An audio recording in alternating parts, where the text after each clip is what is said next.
आजिकालीर चालीचलनी कार्यचाप बा कार्यव्यस्तता ठीक से निद न हेबा एवं मानसिक चापरे रहिबा एवं फास्ट फूड बा प्रोसेस्ड फूड खाइबा मद्यपान करबा यही सब कारण जुगु अल्प बयसर लोक माने अधिक बयस देखा जाइथांती। जदि एसबू आपण क्षेत्र में घटुची आपणकर बयस 30-40 वर्ष किंतु अधिक वयस्क दिशुचंती आपणक चेहरा रे चर्म ढिलापण रोची बा आपणकर चर्म कुंचन रोची फेस रो ग्लेज रहू नाही एथिपई आपण माने एक होमियोपैथिक उपचार करि परिबे।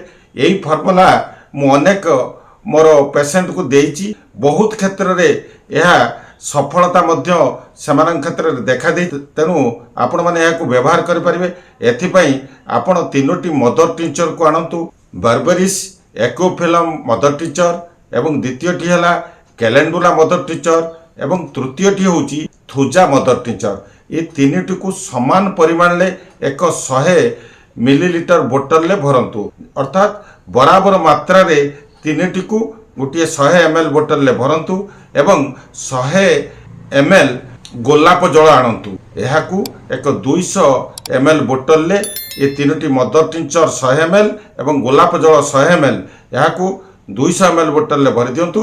एबे आपन पाखरे एंटी एजिंग लिक्विड 200 ml हे गला एहाकू आपण तुला साहाय्य बा कॉटन साहाय्य मुहरे सकाळु एवं संध्या रे मारंतु 15 मिनिट छाड़ी दियंतु ठंडा जल रे मुह को भल भाव में धोई दियंतु।